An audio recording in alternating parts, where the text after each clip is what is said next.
In the hills of KwaZulu, on the morning of his unarranged introduction, the most powerful young Inkosi in 4 districts was crouched behind an aloe hedge in borrowed servant's clothes, listening. He had not planned to stay. He had come only to take the measure of the family before they had the chance to present themselves. But what he heard stopped him from moving. One voice was bright and certain and entirely about what she intended to take. The other was quiet. And what it said about truth and the cost of deception was the most honest thing he had heard in years of being spoken to by people who wanted things from him. By the time the second voice finished speaking, Jabulani Ndlovu had made a decision that would shock 2 families and change 2 women's lives forever. This is that story. And it begins not in a palace or a grand ceremony, but in an ordinary homestead, in the dark, with a girl speaking truth to her sister when she believed no one else was listening. Before we go further, dear friends, if you are new to Helen's cultural stories, welcome. Please like this video, leave a comment, and subscribe so you never miss a story. These stories carry the lessons our grandmothers knew.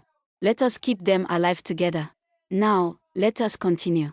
In the grey hour before sunrise, when the cooking fires of the umuzi had not yet been lit and the cattle still slept in their kraal, a man crouched behind the tall aloe hedge at the edge of the Dlamini homestead.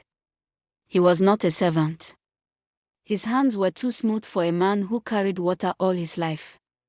His eyes were too still for a man who was afraid of being caught. He had come early. He had come in disguise. And he had come for one reason, to hear the truth before anyone had the chance to dress it up for him. What he heard next would change 2 women's lives forever. But he did not know that yet. Chief Jabulani Ndlovu had once been a man of standing in the KwaZulu hills. He had cattle. He had land. He had a name that people stood up for when they heard it coming down the road. But 5 years of drought, 2 failed harvests, and a debt to the trading house in Indaba had reduced all of that to a reputation held together by the careful management of appearances. The chief had 2 daughters. Nomvula, the elder, ran the household with a quiet efficiency that kept the reality of their situation invisible to visitors. And Zintle, the younger, had not yet been told that there was nothing left to inherit. The letter that arrived on a Tuesday morning changed all of that in a single reading. The messenger came on horseback, which was unusual. He carried the letter wrapped in cloth, sealed with the mark of the Ndlovu clan, the most powerful family in 4 districts. Inkosi Jabulani Ndlovu, son of the late great chief, owner of vast cattle herds, farmland, and the trading routes that connected the interior to the coast.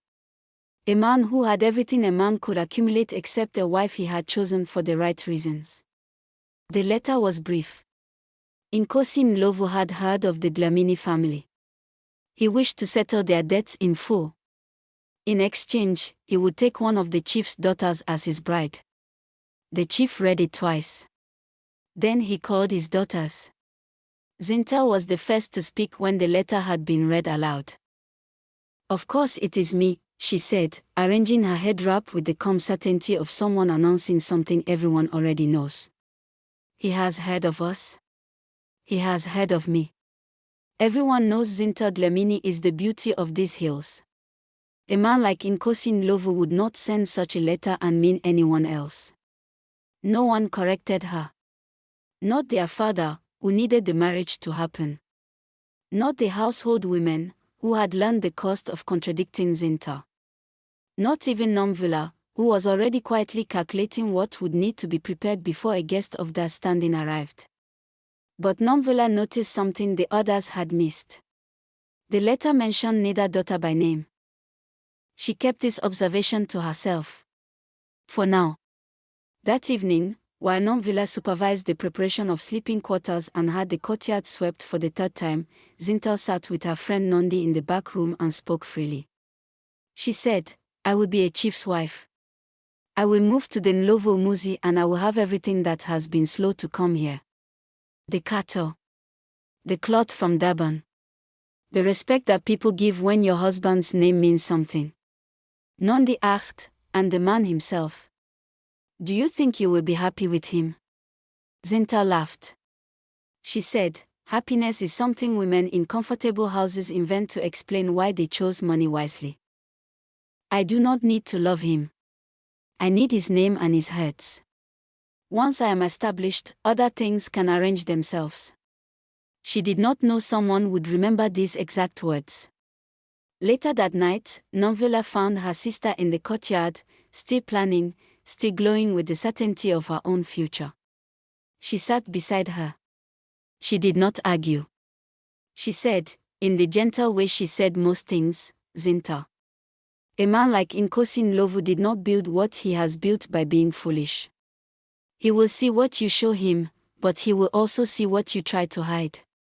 Zintle said, I am not hiding anything. I am being practical. Nomvula said, there is a difference between practicality and deception. A marriage built on what a person pretends to be will ask you to keep pretending for the rest of your life. That is a very heavy thing to carry. Zintle told her she was being old-fashioned. Nomvula said nothing more. She went to bed. Neither of them heard the small, careful sound of a man shifting his weight behind the aloe hedge in the dark.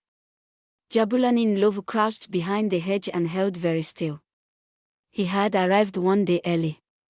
His induna had warned him against this plan, telling him it was beneath his dignity to arrive in borrowed clothes. Jabulani had listened carefully and then done it anyway.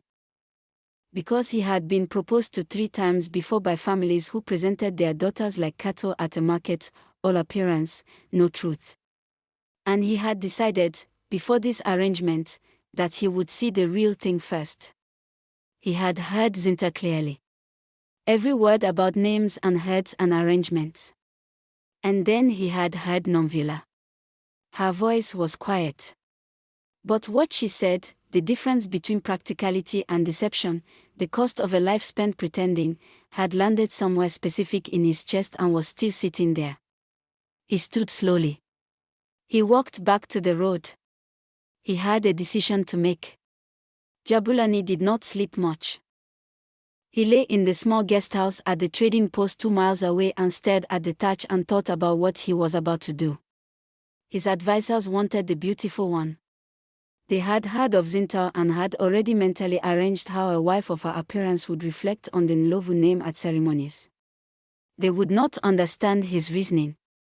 But Jabulani had not built everything he had by following what other people thought was obvious. He had built it by being accurate, by seeing the truth of a situation when others were distracted by the surface of it. He had heard 2 sisters speak when neither knew they were being heard. One would serve herself. The other would serve something larger than herself. He already knew which one he was going to choose. But whether she would accept him, that he could not yet know. He arrived the next morning as himself. The Ndlovu retinue was impressive, 8 men on horseback, gift of cattle announced from the road, the kind of formal arrival that made the children of the Homestead run ahead. Chief Jabulani received him at the gate with both hands extended. Zintle had been dressed since before sunrise. Her head wrap was perfect, her neck adorned with beaded necklaces, her wrapper the finest fabric the household could produce. Nomvula stood to the side in a clean but simple dress, her hair wrapped plainly, her hands clasped in front of her. Jabulani greeted the chief, accepted the seat of honor, drank the welcome sorghum beer, and said the correct things in the correct order. And then he looked at both daughters and said, I would like to speak with Nomvula. Zintle did not move immediately.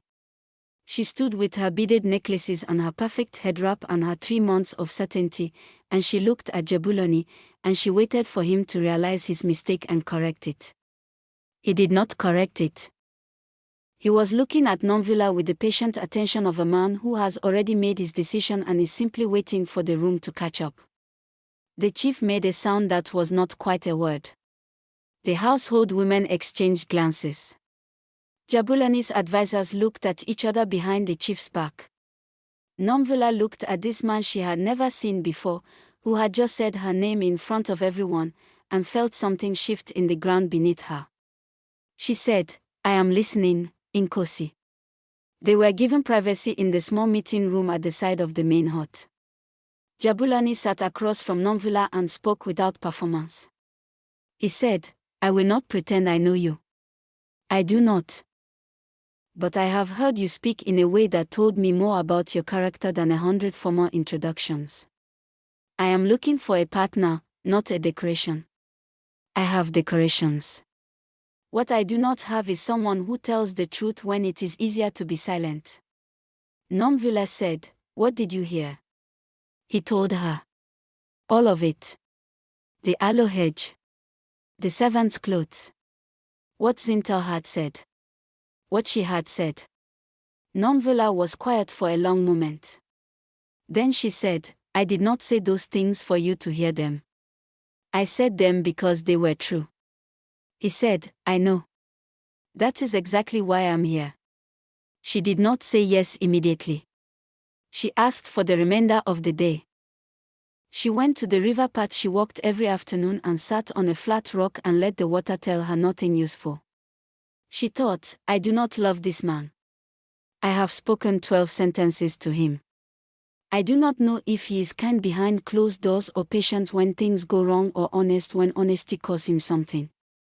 Then she thought, "I said something true and he chose it over something beautiful. That is rare enough to be worth attention." She thought about her father's death. About Zintle, who would not manage the household the way it needed to be managed. About the version of herself that stayed watching things decline slowly. She stood up from the rock. She walked back to the homestead. She found Jabulani in the courtyard with her father, discussing lobola arrangements as if the matter was already settled, which, she noticed, it was not quite yet. She stood at the edge of the conversation until he saw her. She said, "I have some conditions." He said, "I am listening." She said, "I will not be managed or kept. I want to know the real state of your estate, the debts and the problems as well as the cattle and the land. I want to be a partner in the true sense. And if at any point you begin to treat me as furniture, I will tell you so directly." Jabulani looked at her for a moment. Something that was not quite a smile but was close to one moved across his face. He said, "Those are fair conditions. I accept all three." She said, "Then yes." Zintle did not speak to Nomvula for 3 days.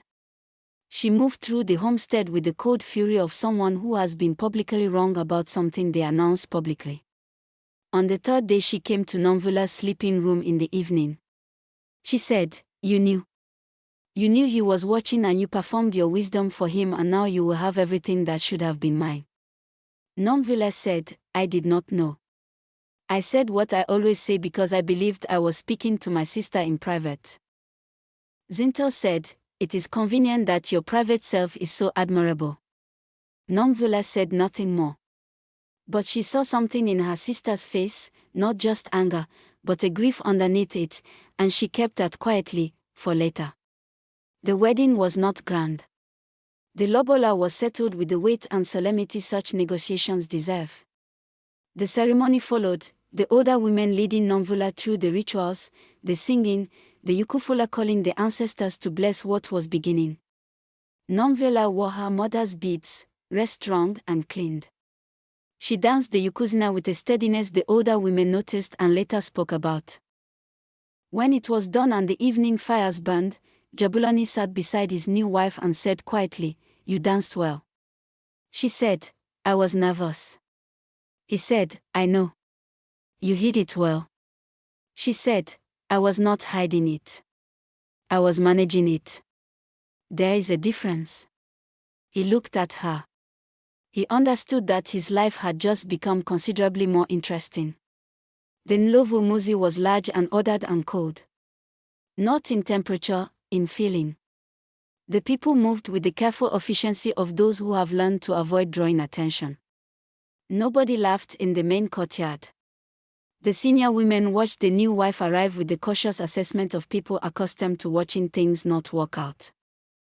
Nomvula noticed all of this in the first hour. She noted it carefully and decided, before she had been shown her sleeping hut or introduced to anyone, what her first task was going to be. She was going to find out what had made this place so afraid of itself. She started with the women who ran the kitchen. Not because she had been told to, but because the kitchen was where the truth of a household lived. The quality of what was cooked and how it was shared told you everything about a home that its public face tried to hide. She arrived on her second morning and asked if she could help prepare the morning meal. The women looked at her as if she had said something in the wrong language. She picked up a wooden spoon and began to stir.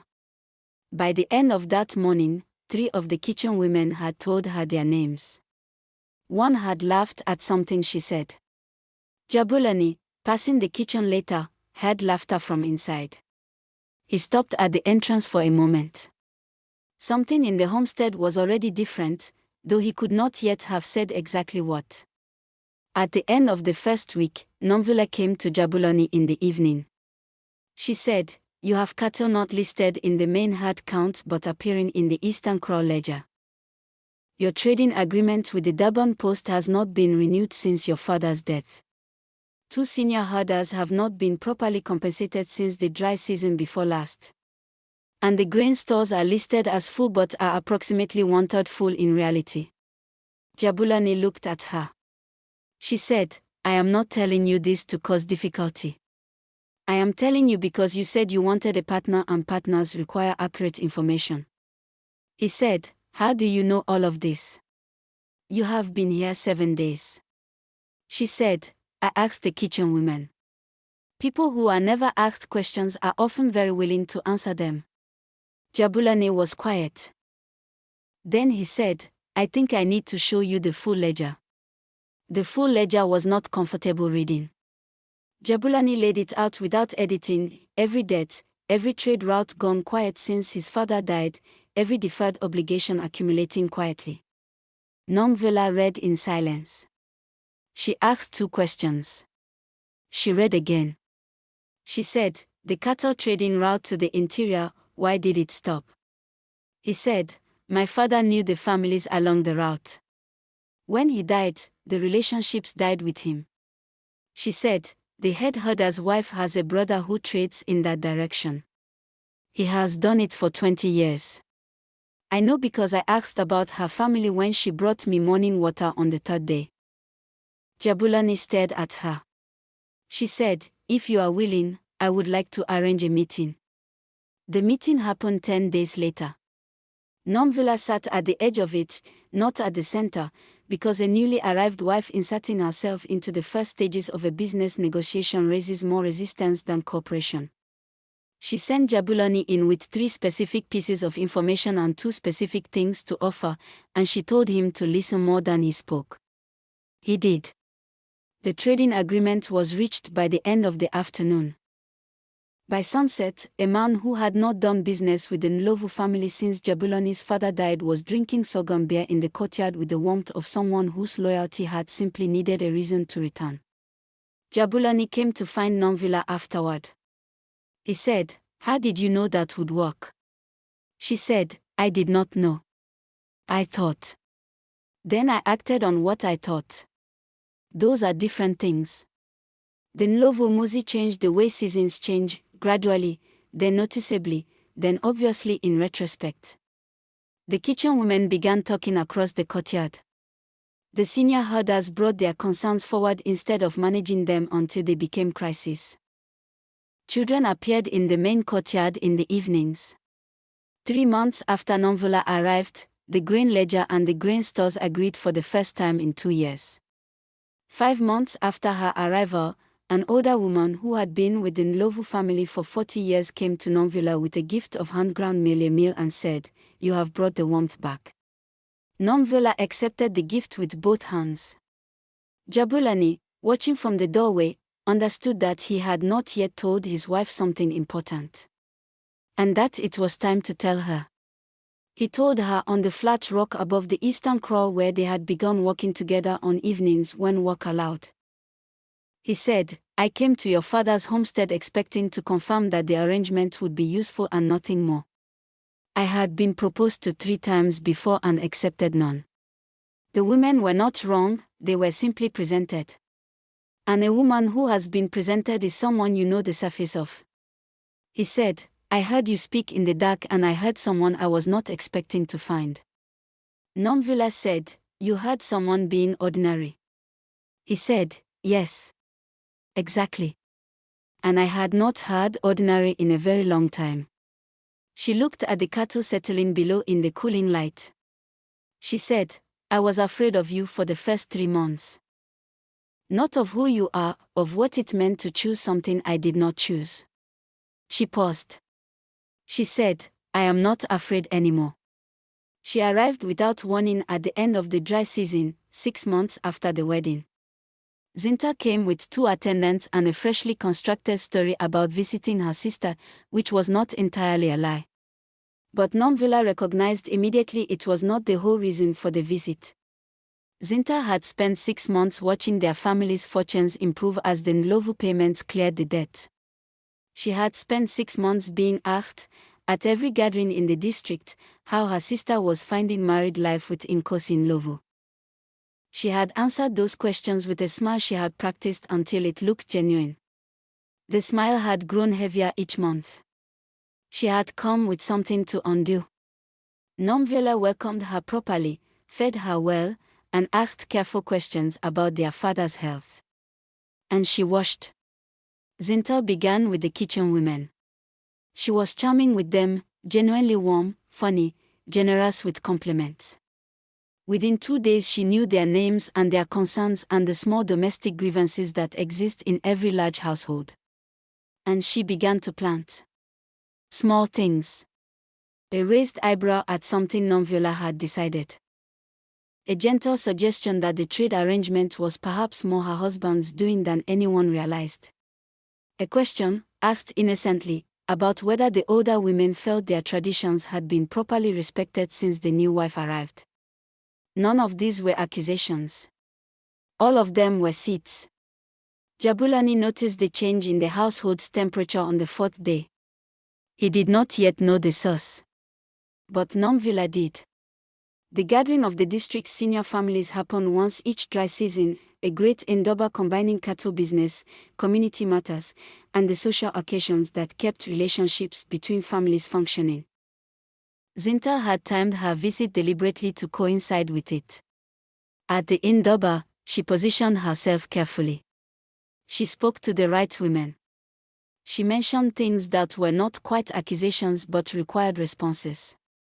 She suggested to the wife of a senior elder that she had concerns about her sister's management of Ndlovu household traditions. Within an hour, the whisper had moved through the gathering the way whispers do, faster than truth, further than intended. By the evening fire, Nomvula was aware that the gathering was watching her. She looked at her husband across the fire. He was already looking at her. He stood at the evening fire when the formal business had concluded and the conversations had gone loose. He stood without being asked to speak. When Inkosi Ndlovu stood uninvited, the gathering went quiet. He said, I have heard concerns raised today about my household. I would like to address them directly, which is the only way I know how to address anything. He said, my wife came to this homestead 7 months ago. In 7 months she has restored a trade route closed for 2 years, reconciled our grain accounts, and earned the trust of every person in our muzi. She did not do this by changing what did not need changing, she did it by paying attention to what had been lost and working quietly to restore it. He paused. He said, the concerns raised today did not come from people who have seen what I have seen.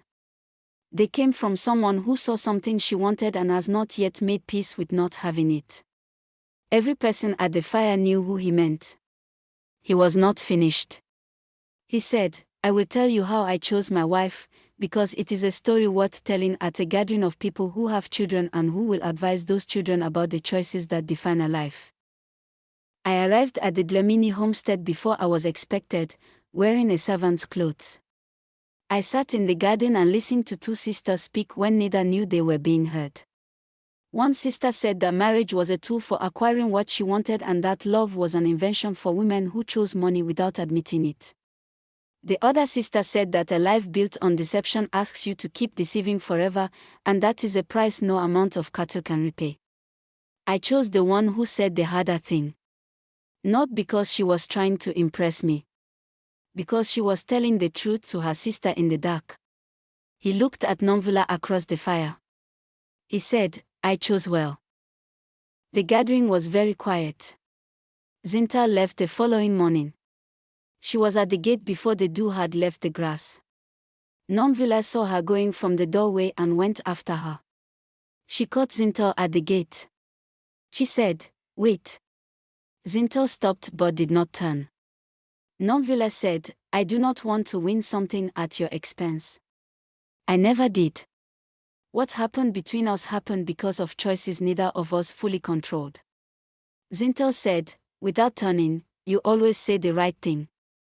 Nomvula said, I say what is true. That is not always the same as right. Zintle was quiet. Then she said, very quietly, how do you know what is true? Nomvula said, I sit with the question until the noise stops. Then what is left is usually true. Zintle walked out of the gate. But she was walking more slowly now. The certainty that had carried her everywhere for 20 years was walking more carefully than it had when she arrived. The rains that year were good. The eastern trade route carried 4 times what it had in its first restored season. The Ndlovu cattle count was the highest in a decade. 3 district families had approached Jabulani about new agreements because the Ndlovu Umuzi had a reputation now for being run by people who kept their word. Nomvula was expecting their first child. She sat on the flat rock above the eastern kraal on a cool evening with Jabulani beside her and thought about the kitchen woman who had smiled first, and the head herder's wife whose brother had opened the trade route, and all the small ordinary true things that had built this life one morning at a time. She had received a message from home 3 months ago. Zintle, it said, was well. She had taken up the management of their father's restored homestead with an energy no one had seen in her before. She was asking different questions than she used to ask. Nomvula had read this and felt something loosen in her chest. Dear friends, this is the story of Nomvula and Jabulani. But more than that, it is the story of a truth the great homesteads of our ancestors knew and that we must carry forward. Beauty fades with the seasons. Wealth moves like water, toward those who direct it wisely and away from those who only want to receive it. Status is borrowed from others and can be returned without warning. But character, the thing you are when no one is watching, the thing you say to your sister in the dark when you believe the night is the only witness, that is the thing that holds. That builds a home, restores a trade route, earns 40 years of loyalty, and is spoken about at an evening fire as an example worth following. Nomvula did not perform her wisdom for a man hidden in the garden. She simply was who she was, in the dark, with nothing to gain from it. And that, dear friends, is the whole lesson. Be who you are in the dark. The light will find you. It always does. Dear friends, if you have stayed with Nomvula and Jabulani until the very end, thank you. Helen's cultural stories exist to carry the wisdom of Africa forward. Every story we tell carries a truth worth living by. If this story found something in you today, please share it with one person who needs to hear it. Drop a comment below. Which moment stayed with you? Was it what Nomvula said to her sister in the dark? Or what Jabulani said at the evening fire? Tell me, and tell me where in the world you are watching from tonight. Subscribe and turn on the bell. We are here every week with stories rooted in African culture, African wisdom, and African truth. And before you leave, click on the video on your screen right now. Another powerful African story is waiting for you.